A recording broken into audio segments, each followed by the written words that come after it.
And good afternoon and happy Thursday, ladies and gentlemen. Week 5 is upon us. I'm your boy, Grade A Fantasy. Welcome back as I'm here to preview the top plays, my top picks at the tight end position for the FanDuel Week 5 main slate. Let's get right into it. So, you already know the theme so far is even though every now and then there's maybe one, I think there's probably been a couple, maybe a week where there's been two pay up options.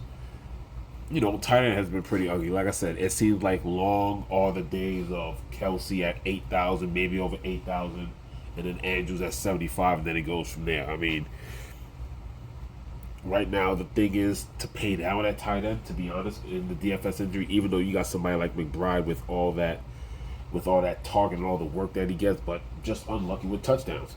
So we're not going to go all the way down, but I think personally, I think you start, or at least I'm going to start my tight end looking at tight ends that I'm looking at from 63, that 61 down. I'm sorry, Tyler Warren against Vegas. Pretty much my main pay up, and then right under him, I think tied, or I'll probably put him above him because of the game script that he's going on, and because of how hot he's been so far this season. Jake Ferguson, 6,000 even, great value. 3 straight games of having 12.3 or more fantasy points. So basically, Jake Ferguson's floor. Jake Ferguson's floor is to basically double his salary. So, and then against a struggling Jets defense, and a game that proceeds to be a high scoring game of two bad defenses going back and forth. Even though, yes, Pickens was probably a very obvious choice to pick up for CeeDee Lamb's injury, the Jake Ferguson volume has been exceptional. It was already solid before CeeDee Lamb got hurt, and now it's just getting better. So once again, 3 straight games of 12.3 fantasy points. So his floor is the 2x basically. I actually like Jake Ferguson as my favorite. I guess you could kind of say pay up. He's a full 1,000 cheaper than McBride and 500 than Bowers. Dallas Goddard is an option. Broncos can give it up to the tight end kind of quite a bit. You already know how that is when it comes to, the pass catchers, the pass defenders. So, stay away from Satan. If you are gonna go with a hurt stack, more Devontae Smith, more Goddard, maybe get some screen dump offs to Saquon. That's what I'll be going for. But Goddard is an option. Laporta's in another good matchup. It's just a case of does he get some of the value? 5,600 for Laporta. Andrews is an interesting option. Like I said, the history of Cooper Rush, he does like to target the number one. So, Flowers will be still an option because Cooper Rush does not shy away. It's just that going down the field is his weakness. The volume will be there, the targets will be there, but he's more accurate and more of a check down, dump off kind of quarterback. Like I said, he has to be supported by a good running game and good defense. So that means just like what Cooper Rush did when he was there in Dallas backing up Dak. Yes, he went after CeeDee Lamb, but the 2 and 3 wide receivers, even in 4 wide receivers, that's not really a good thing. It's mostly Mark Andrews, Justice Hill, the backup, and like I said, in the last couple of years, they have been working Henry in a couple of dump offs. We already see he gets so much run value. Derrick Henry has the blocking. If he gets the blocking ahead of him, he can get moving and take 3 or 4 screen passes and get one long one. That's sometimes what it takes with Henry when he gets the screen passes. So, but because of the game script, it's Mark Andrews. Just like how I analyzed the whole Jake Browning in Cincinnati. Like I said, a couple weeks ago, I got the Minnesota Vikings defense right to get against him because he is mistake prone. Cooper Rush, not as bad as a mistake thrower, but he plays a safe game. And when you play a safe game, it's your tight ends and it's your running backs with the dump off. So I actually like in order. I still like in order Derrick Henry because he's going to get a lot of value and he'll probably get a few dump offs here and there. But just the 2 running backs, Henry, Hill, and I definitely like Andrews.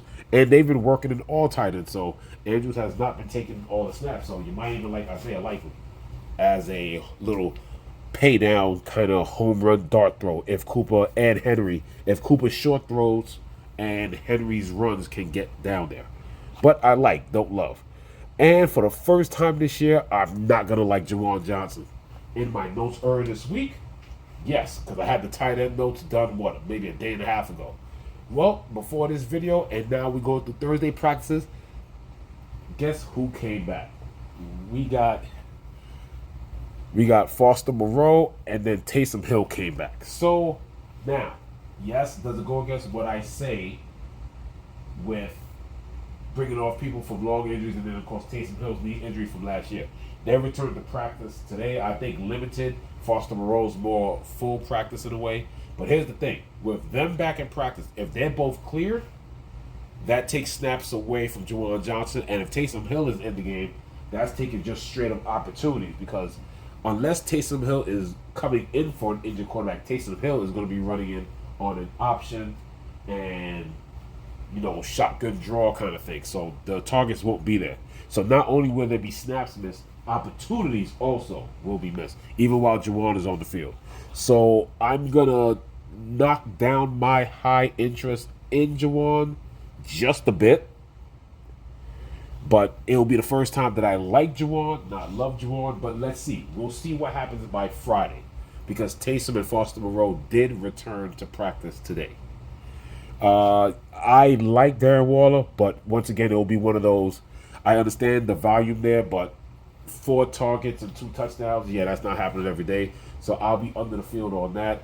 I like Waller, but I will not be chasing the points, just like how everybody chased those Raiders points the week before. So I will not be doing that. But I will have Waller. Waller's 5,200 with no Tyreek Hill. The ball has to go somewhere.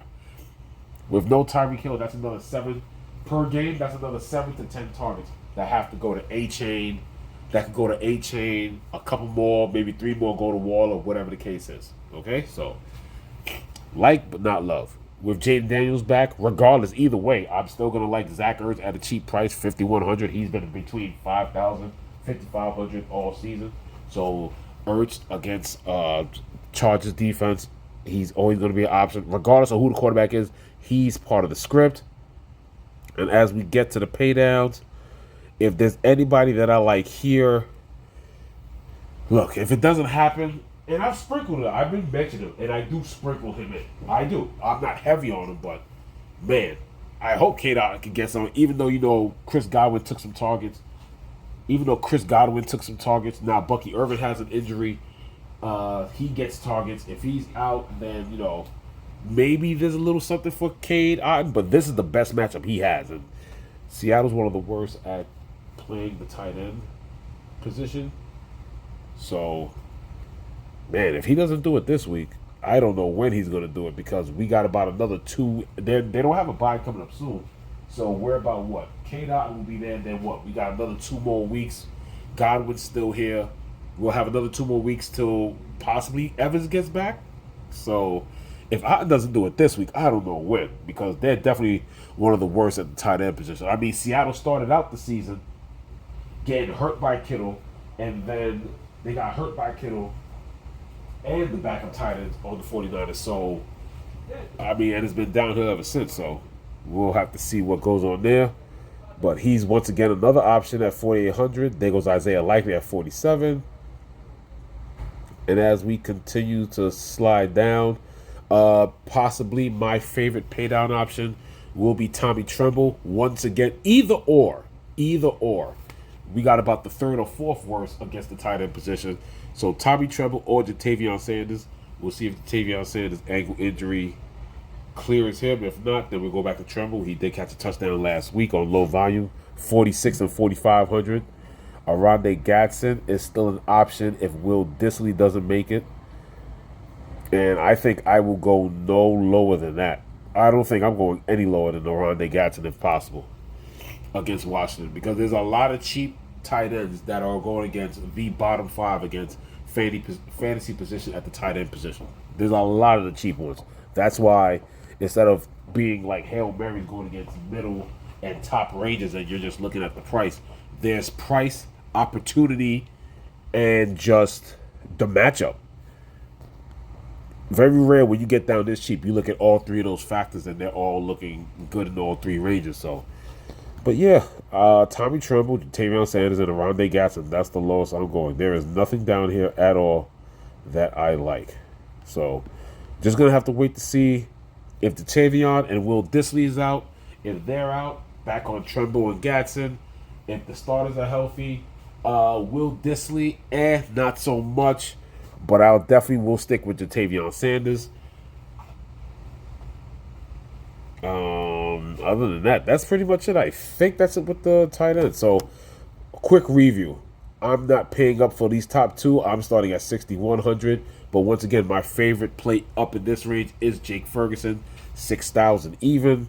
As we get to kind of the pay down, I guess, for tight end mid range, Jawan Johnson takes down a bit. I like Urge the most in this range here.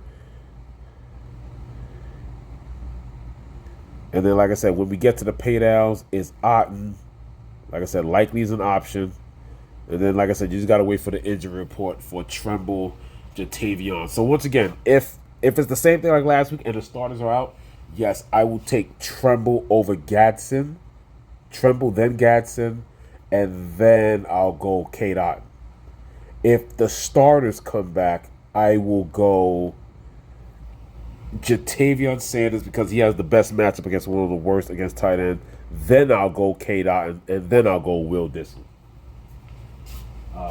This is definitely one of those weeks where I think Ladd eats up the middle, and then Will Disley just doesn't get anything. So when it comes to receiving, Will Disley will definitely be on the bottom. So that is the tight end preview. Thank you for tuning in. Defensive show, and that will be the end of week 5 preview at each position. Once again, please pay attention to any other. There's still some teams as I'm recording this now at practice, so pay attention to some news. Any other major injury news I will break, but there's pretty much basically everything that's out there. Now it's just a case of who's just going to get ruled out, who's going to be ruled in, limited, whatever the case may be. Like I said, we had the big news in the Arizona backfield. Jaden Daniels got cleared yesterday. So there's just a few things just to wait for. And I guess the next big news will be what happens to Bucky Irvin, because last update on him, Bucky Irvin was walking in a boot. And normally when they walk in a boot, you're not playing the next week. Walking in a boot normally means you're in that boot for at least 2 to 3 weeks.